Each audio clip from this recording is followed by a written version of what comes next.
Assalamualaikum, balik lagi dengan Malam Senyap. Raka berhasil mendapatkan keris dari pamannya yang salah jalan. Apakah kali ini Raka akan berhasil mengumpulkan ke-6 keris peninggalan Sunan? Sebelum kita masuk ke ceritanya, mau sedikit menginfokan bahwa akan diadakan giveaway untuk para pendengar setia Malam Senyap berupa kaos keren. Giveaway ini diundi berdasarkan komentar terbaik untuk membangun channel ini agar para pendengar makin nyaman untuk mendengarkan seluruh cerita Malam Senyap. Dan jangan lupa untuk subscribe. Semenarik apapun komentar kalian, kalau belum subscribe tidak akan dilirik. Baik, kita akan masuk ke ceritanya, karena diam adalah awal kengerian.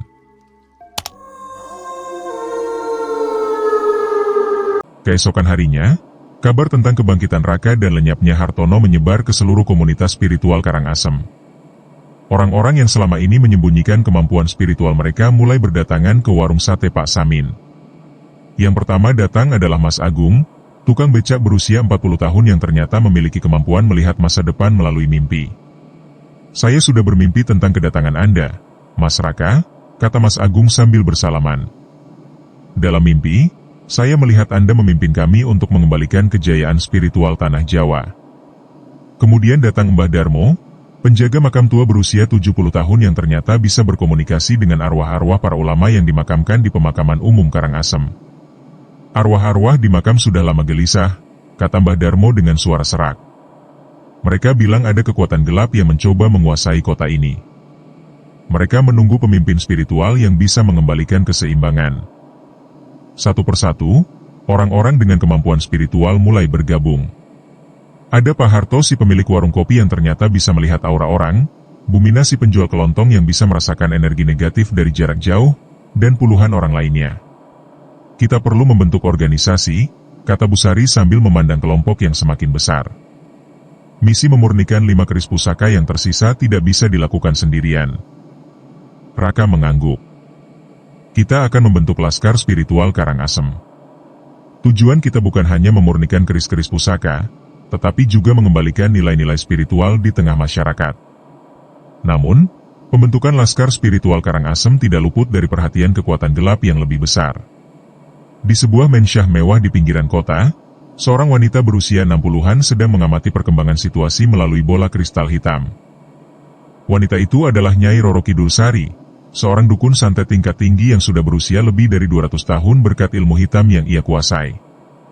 Ia adalah dalang dibalik berbagai kejadian aneh yang terjadi di Karangasem selama puluhan tahun terakhir.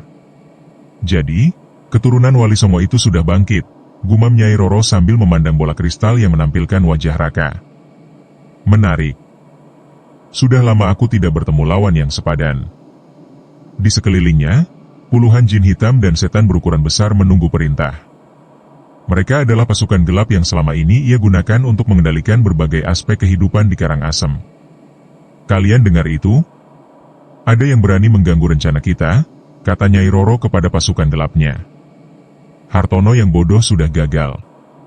Sekarang giliran kita yang turun tangan langsung." Salah satu jin besar bersuara, "Apa perintah Nyai?" "Kita akan menggunakan strategi berbeda. Alih-alih menyerang langsung, kita akan memanfaatkan kelemahan manusia, keserakahan, iri hati, dan perpecahan. Buat masyarakat Karangasem saling bermusuhan. Kalau mereka sudah terpecah, laskar spiritual itu akan runtuh dengan sendirinya." Nyai Roro kemudian mengungkapkan rencana besarnya.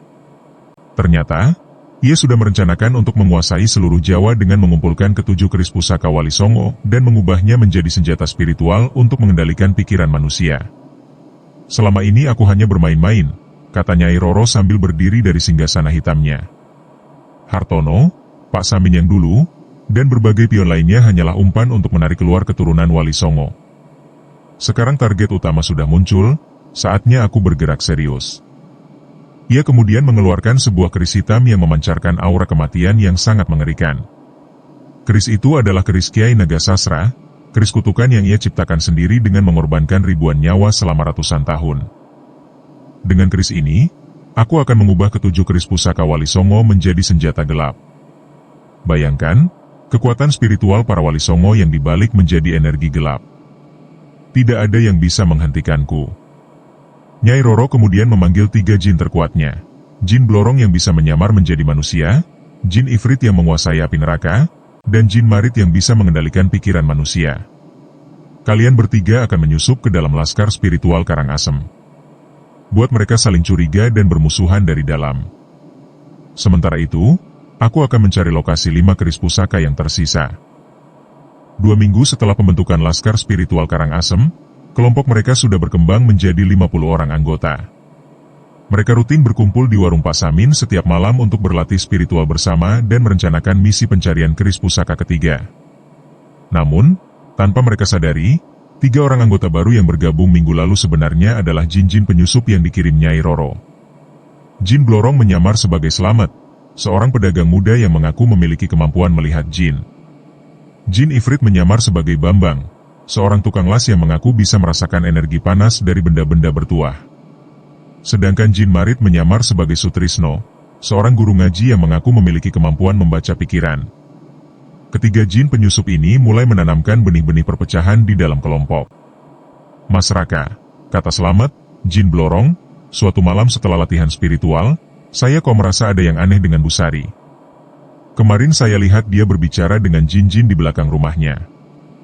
Raka mengerutkan dahi. Maksudmu? Mungkin dia tidak sepenuhnya berpihak pada kita. Siapa tahu dia punya agenda tersendiri. Di sisi lain, Bambang, Jin Ifrit, mulai menyebarkan isu kepada anggota lain. Kalian tahu tidak, Pak Samin itu dulu sempat menggunakan keris pusaka untuk kepentingan pribadi. Siapa jamin dia tidak akan mengulanginya lagi? Bisik Bambang kepada beberapa anggota. Sementara itu, Sutrisno, Jin Marit, menggunakan kemampuannya untuk memanipulasi pikiran beberapa anggota agar mulai meragukan kepemimpinan Raka. Raka masih terlalu muda dan tidak berpengalaman. Masa depan spiritual Karangasem diserahkan kepada pemuda yang baru berusia 25 tahun? Apa tidak salah? Bisik Sutrisno kepada Mbah Darmo.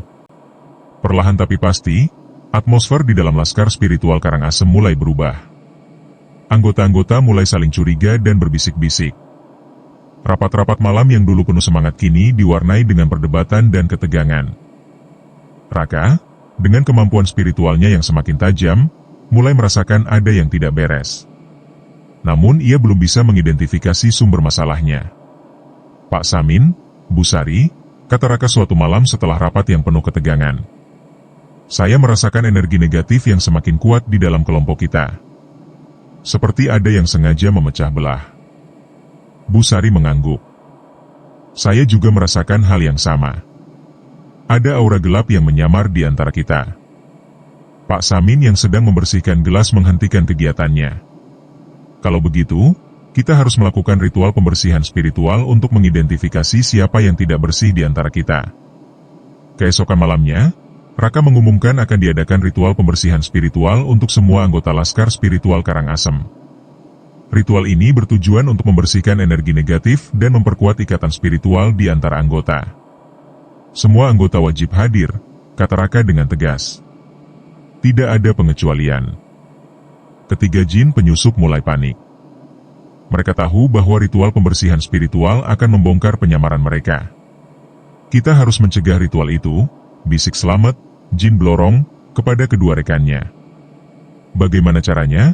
Tanya Bambang, Jin Ifrit. Kita buat keributan besar sebelum ritual dimulai. Buat anggota-anggota saling bertengkar hebat sehingga ritual tidak bisa dilaksanakan, jawab Sutrisno, Jin Marit. Malam ritual tiba. Semua anggota Laskar Spiritual Karangasem berkumpul di halaman belakang warung Pak Samin yang sudah dibersihkan dan dipenuhi kemenyan. Raka, Bu Sari, dan Pak Samin berdiri di tengah lingkaran, bersiap memimpin ritual. Sebelum kita mulai, kata Raka, ada yang ingin saya sampaikan.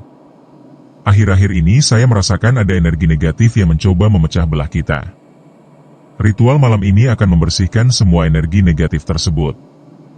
Namun sebelum ritual dimulai, tiba-tiba Slamet, Jin Blorong, berdiri dan berteriak, "Tunggu! Saya tidak bisa diam lagi.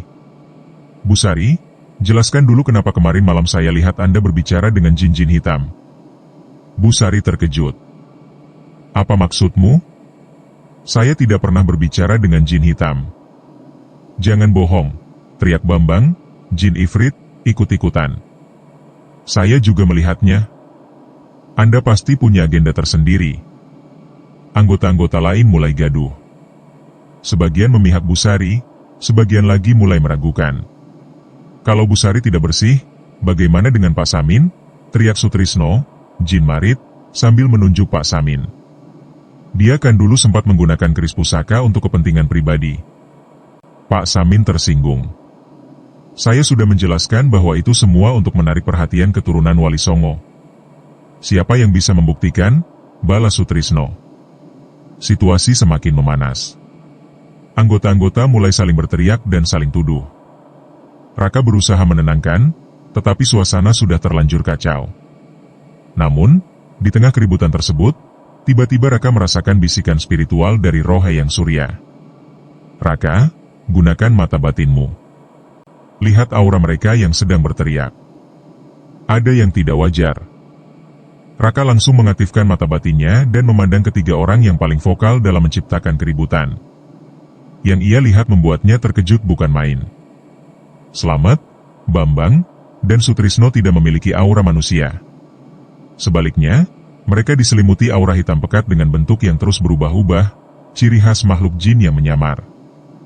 Berhenti, teriak Raka dengan suara yang menggelegar. Semua orang langsung terdiam. Cahaya emas mulai memancar dari tubuh Raka, menerangi seluruh halaman. Slamet, Bambang, Sutrisno, kata Raka sambil menunjuk ketiga orang tersebut. Kalian bukan manusia. Kalian adalah jin-jin penyusup yang dikirim untuk memecah belah kita. Ketiga jin penyusup itu terkejut. Mereka tidak menyangka penyamaran mereka terbongkar. Apa maksudmu, Mas Raka? Tanya Slamet dengan suara bergetar. Jangan pura-pura lagi, kata Raka sambil melangkah maju. Mata batin saya bisa melihat wujud asli kalian. Raka kemudian melantunkan ayat kursi dengan suara keras. Begitu ayat suci itu bergema, ketiga jin penyusup langsung berteriak kesakitan dan wujud asli mereka mulai terlihat. Slamet berubah menjadi sosok naga hitam besar, Jin Blorong, Bambang berubah menjadi makhluk api yang menyala-nyala, Jin Ifrit, dan Sutrisno berubah menjadi sosok raksasa bersayap, Jin Marit. Semua anggota laskar spiritual Karangasem terkejut dan mundur ketakutan. Jadi selama ini kalian yang membuat kami saling bermusuhan, teriak Busari marah. Ketiga jin yang sudah terbongkar penyamarannya langsung menyerang dengan kekuatan penuh. Jin Blorong menyemburkan racun hitam dari mulutnya, Jin Ifrit melemparkan bola-bola api neraka, dan Jin Marit mencoba mengendalikan pikiran anggota-anggota laskar spiritual. Semua anggota mundur, teriak Raka sambil melompat ke depan. Biarkan saya, Pak Samin, dan Busari yang menghadapi mereka. Raka mengeluarkan keris Kiai Condong Campur dan keris Kiai Sengkelat. Kedua keris pusaka itu langsung memancarkan cahaya emas yang terang, membentuk perisai spiritual di sekitar tubuhnya. Pak Samin mengeluarkan cincin pusaka Hayang Surya dan mulai melantunkan mantra-mantra dalam bahasa Jawa kuno. Sementara Busari menggunakan tasbih Sunan Bonang untuk menciptakan lingkaran perlindungan di sekitar anggota-anggota lain. Pertarungan spiritual yang sengit pun dimulai. Jin Blorong menyerang Raka dengan cakar-cakar beracunnya, tetapi berhasil ditangkis oleh cahaya dari kedua keris pusaka. Kamu pikir dengan dua keris pusaka kamu bisa mengalahkan kami? Gertak Jin Blorong sambil menyemburkan racun yang lebih banyak. Bukan hanya dua, jawab Raka sambil tersenyum. Tapi kekuatan seluruh Wali Songo. Raka kemudian melakukan sesuatu yang mengejutkan. Ia menancapkan kedua keris pusaka ke tanah dan mulai melantunkan doa-doa dalam bahasa Arab dan Jawa kuno secara bersamaan. Tiba-tiba, dari kedua keris tersebut muncul sosok-sosok spiritual para Wali Songo dalam bentuk cahaya. Sunan Kalijaga dan Sunan Bonang muncul dari keris-keris tersebut, siap membantu Raka dalam pertarungan. Anak cucuku, kata roh Sunan Kalijaga, kami akan membantu. Tapi ingat, kekuatan sejati datang dari keikhlasan hatimu. Dengan bantuan roh para Wali Songo, kekuatan Raka berlipat ganda. Ia bisa bergerak dengan kecepatan cahaya dan menyerang dengan energi spiritual yang sangat murni. Jin Ifrit yang menyerang dengan api neraka langsung kewalahan ketika Raka menyerangnya dengan cahaya suci. Api neraka yang biasanya tidak bisa dipadamkan oleh apapun, langsung padam ketika bersentuhan dengan cahaya spiritual Raka. Tidak mungkin, teriak Jin Ifrit sambil mundur. Api neraka adalah api yang paling kuat.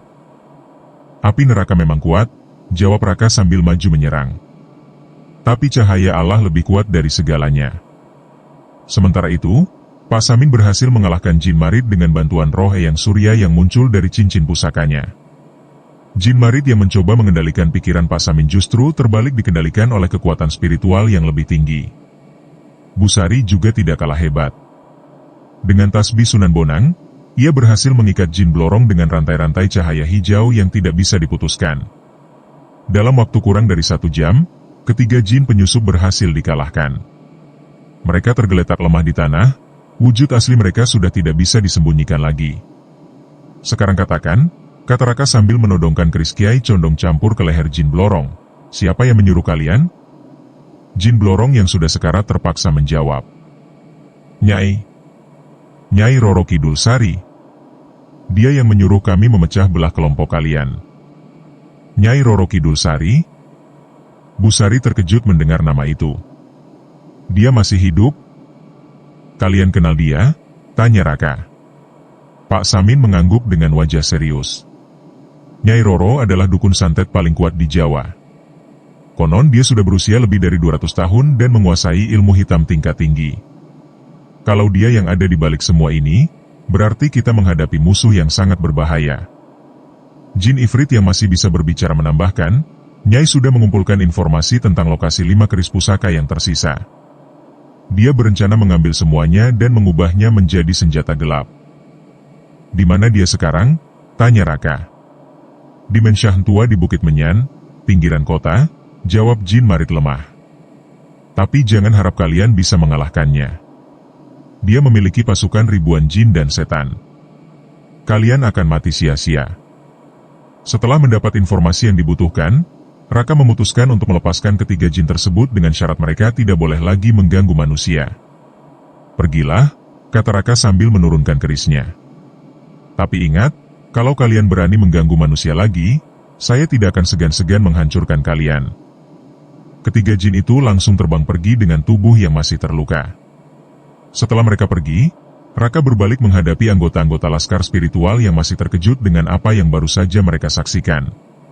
Teman-teman, kata Raka dengan suara yang tenang, sekarang kalian sudah tahu siapa musuh sebenarnya yang kita hadapi. Nyai Roro Kidul Sari adalah dukun santet tingkat tinggi yang sudah berusia ratusan tahun. Dia ingin menguasai ketujuh keris pusaka Wali Songo untuk tujuan jahat. Mas Agung, si tukang becak, mengangkat tangan. Mas Raka, apa kita sanggup melawan musuh sebesar itu? Dengan kekuatan sendiri, mungkin tidak, jawab Raka jujur. Tapi kita tidak sendirian. Para Wali Songo akan membantu kita. Yang penting, kita harus tetap bersatu dan tidak mudah terpecah belah seperti tadi malam. Busari menambahkan, pengalaman malam ini mengajarkan kita bahwa musuh tidak selalu menyerang dari luar. Kadang mereka menyusup dari dalam dan memecah belah kita. Kita harus lebih waspada. Tiba-tiba, dari arah timur, terdengar suara tawa yang mengerikan bergema di seluruh kota Karangasem. Suara itu begitu keras hingga membuat jendela-jendela rumah bergetar. Hahaha. Jadi kalian sudah tahu tentang keberadaanku? Suara Nyai Roro Kidul Sari terdengar dari langit malam. Bagus. Aku bosan bermain-main. Sekarang saatnya berhadapan langsung. Tiba-tiba, langit di atas Karangasem berubah menjadi merah darah. Awan-awan hitam berkumpul membentuk wajah seorang wanita tua yang mengerikan dengan mata menyala seperti api. Raka Wijaya, keturunan Sunan Kalijaga, suara Nyai Roro menggelegar. Aku memberikan ultimatum. Serahkan kedua keris pusaka yang sudah kamu miliki, atau aku akan menghancurkan seluruh kota Karangasem beserta penduduknya. Semua anggota laskar spiritual ketakutan melihat manifestasi kekuatan Nyai Roro yang begitu mengerikan. Kamu punya waktu 3 hari, lanjut suara Nyai Roro. Kalau tidak, bersiaplah menyaksikan kehancuran yang tidak pernah kamu bayangkan. Setelah itu, langit kembali normal, tetapi aura mencekam masih terasa di seluruh kota. Raka memandang kedua keris pusaka di tangannya, kemudian menatap wajah-wajah ketakutan anggota laskar spiritual. Teman-teman, kata Raka dengan suara yang tegas, sekarang kita tahu seberapa besar ancaman yang kita hadapi. Tapi saya tidak akan menyerah. Kita akan melawan Nyai Roro dan menyelamatkan kota Karangasem. Tapi bagaimana caranya? "Mas?" tanya Mbah Darmo dengan suara bergetar. Raka tersenyum, meskipun dalam hatinya ia juga merasakan kekhawatiran yang besar. "Kita akan mencari 5 keris pusaka yang tersisa sebelum Nyai Roro menemukannya. Dengan ke-7 keris pusaka, kita akan memiliki kekuatan yang cukup untuk melawannya. Tapi waktunya hanya 3 hari," kata Busari. "Maka kita harus bergerak cepat," jawab Raka sambil memandang peta spiritual di tangannya. "Besok pagi, kita akan mulai mencari keris pusaka ketiga." Malam itu, setelah semua anggota pulang ke rumah masing-masing, Raka duduk sendirian di teras warung sambil memandang langit malam. Dalam hatinya, ia berdoa kepada Allah memohon kekuatan dan bimbingan. "Ya Allah," bisiknya pelan, "berikanlah hamba kekuatan untuk melindungi kota ini dan penduduknya. Jangan biarkan kekuatan gelap menguasai tanah yang sudah diberkati oleh para wali songo ini." Tiba-tiba, ia merasakan kehadiran spiritual yang familiar. Roh Eyang Surya muncul di sampingnya dengan wajah yang penuh kasih sayang. "Raka, cucuku," kata Roh Eyang Surya, "ujian yang sesungguhnya baru saja dimulai. Nyai Roro bukan musuh biasa. Dia sudah mengumpulkan kekuatan gelap selama ratusan tahun. Apakah kita bisa mengalahkannya, Yang? Dengan kekuatan sendiri, tidak. Tapi ingatlah, kamu tidak sendirian. Seluruh wali songo akan membantumu. Yang penting, jangan pernah kehilangan keikhlasan dan kerendahan hati. Itulah kekuatan sejati seorang muslim." Roh Eyang Surya kemudian memberikan sebuah informasi penting. "Raka, ada yang harus kamu ketahui tentang Nyai Roro. Dia dulunya adalah seorang putri bangsawan yang sangat cantik dan syalihah. Namun karena cinta yang tidak terbalas kepada seorang wali, dia terjerumus ke jalan gelap dan menjual jiwanya kepada iblis. Jadi dia dulunya orang baik? Ya. Dan di lubuk hatinya yang paling dalam, masih tersisa secercah kebaikan. Itulah kelemahannya. Kalau kamu bisa membangkitkan kembali kebaikan itu, mungkin dia bisa diselamatkan." Informasi ini memberikan Raka perspektif baru tentang musuh yang akan dihadapinya. Mungkin pertarungan melawan Nyai Roro bukan hanya soal kekuatan, tetapi juga soal menyelamatkan jiwa yang tersesat. "Terima kasih, Yang," kata Raka sambil tersenyum. "Saya akan ingat nasihat ini." Roh Eyang Surya tersenyum kembali sebelum menghilang. "Semoga Allah selalu melindungimu, cucuku." Raka kemudian masuk ke dalam warung untuk beristirahat. Besok akan menjadi hari yang sangat panjang dan berbahaya. Ia harus mempersiapkan diri dengan baik untuk menghadapi tantangan yang menunggu. Subuh belum menyingsing ketika Raka sudah bangun dan melakukan sholat tahajud di musola kecil di belakang warung Pak Samin. Setelah sholat, ia duduk bersila sambil memegang kedua keris pusaka yang sudah dimurnikan, bermeditasi untuk mendapat petunjuk tentang lokasi keris ketiga. Dalam keheningan pagi, mata batinnya mulai melihat visi. Ia melihat sebuah keris bercahaya perak tersembunyi di dalam sumur tua yang sudah tidak terpakai. Di sekitar sumur itu, tumbuh pohon asam Jawa yang sangat besar dan tua. Sumur tua dengan pohon asam. Gumam Raka sambil membuka mata. Ia ingat ada sumur tua di belakang Masjid Agung Karangasem yang memang ditumbuhi pohon asam besar. Pak Samin yang baru selesai sholat subuh menghampiri. "Sudah dapat petunjuk, Nak?" "Ya, Pak. Keris ketiga ada di sumur tua belakang Masjid Agung. Tapi kita harus hati-hati. Pasti Nyai Roro sudah tahu lokasi itu juga. Kalau begitu kita harus bergerak cepat sebelum dia sampai di sana." Pukul 6 pagi, Raka, Pak Samin, Busari, dan 5 anggota inti laskar spiritual berkumpul di depan Masjid Agung Karangasem. Masjid yang dibangun pada abad ke-16 itu memang memiliki sumur tua di halaman belakangnya yang konon digunakan untuk wudhu para jamaah zaman dahulu. "Mas Raka," kata Mas Agung sambil menunjuk ke arah sumur, "kok saya merasa ada yang aneh dengan sumur itu. Seperti ada energi yang berputar-putar di dalamnya." Raka mengaktifkan mata batinnya dan melihat pusaran energi emas di dalam sumur. Benar, keris pusaka ada di sana. Tapi, tiba-tiba, dari arah timur, terdengar suara gemuruh seperti badai yang mendekat. Langit yang tadinya cerah mulai berubah gelap. "Mereka datang," bisik Busari sambil mengeluarkan tasbih pusakanya. Dari kejauhan, tampak gerombolan makhluk hitam terbang menuju masjid. Pasukan jin dan setan kiriman Nyai Roro sudah tiba lebih cepat dari perkiraan. Semua bersiap, teriak Raka sambil mengeluarkan kedua keris pusakanya. Pak Samin dan Bu Sari, bantu saya hadapi mereka. Yang lain, lindungi sumur dan jangan biarkan ada yang mendekatinya. Pertarungan pagi itu berlangsung sangat sengit.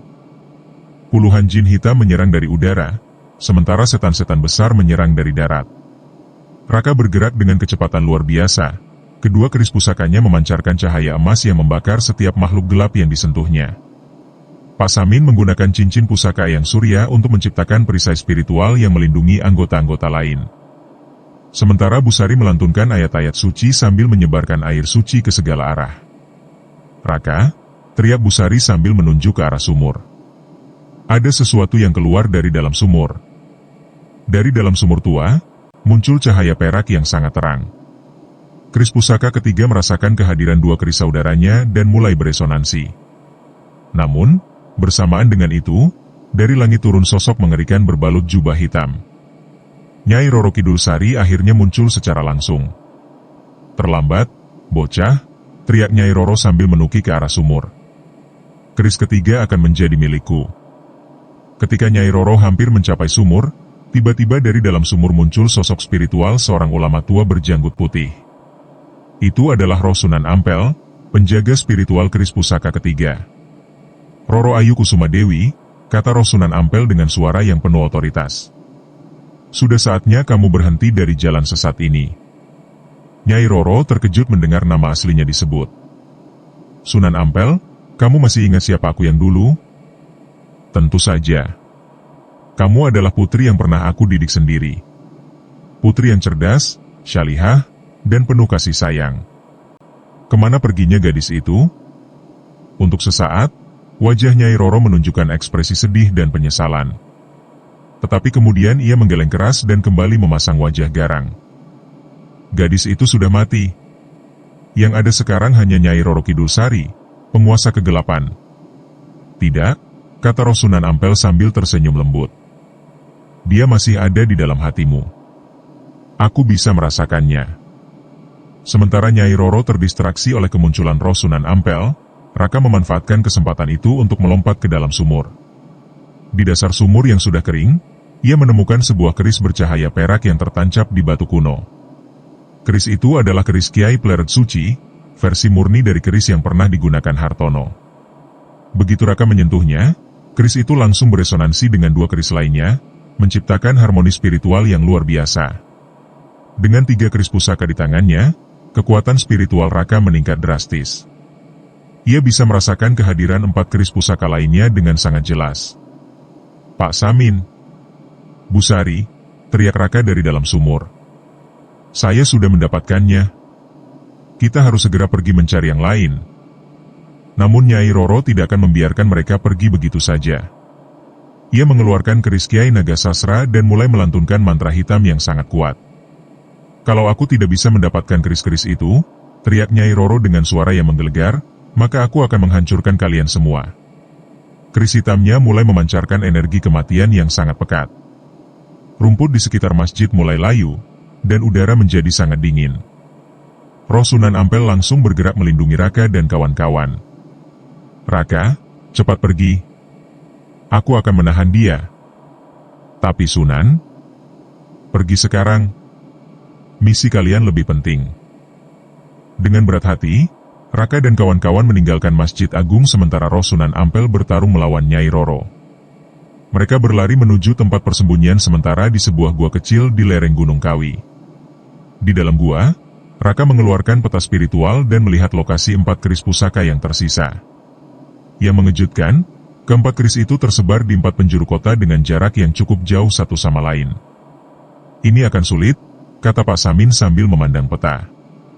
Kita tidak mungkin mengambil semuanya dalam waktu 2 hari. Harus bisa, jawab Raka dengan tegas. Kalau tidak, Nyai Roro akan menghancurkan seluruh kota. Bu Sari yang sedang merawat luka-luka ringan anggota lain tiba-tiba berkata, Raka, bagaimana kalau kita bagi tim? Kita tidak harus bergerak bersama-sama. Terlalu berbahaya. Nyai Roro pasti akan menyerang tim yang terpisah. Tapi kalau kita terus bergerak bersama, waktu tidak akan cukup.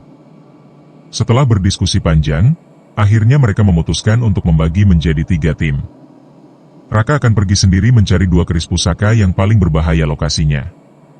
Pak Samin akan memimpin tim kedua, dan Bu Sari memimpin tim ketiga.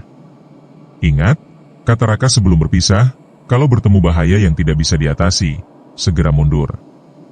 Keselamatan kalian lebih penting dari keris pusaka. Kamu juga harus hati-hati, nak, kata Bu Sari sambil memberikan sebuah jimat perlindungan kepada Raka. Ini jimat dari Sunan Bonang. Semoga bisa melindungimu.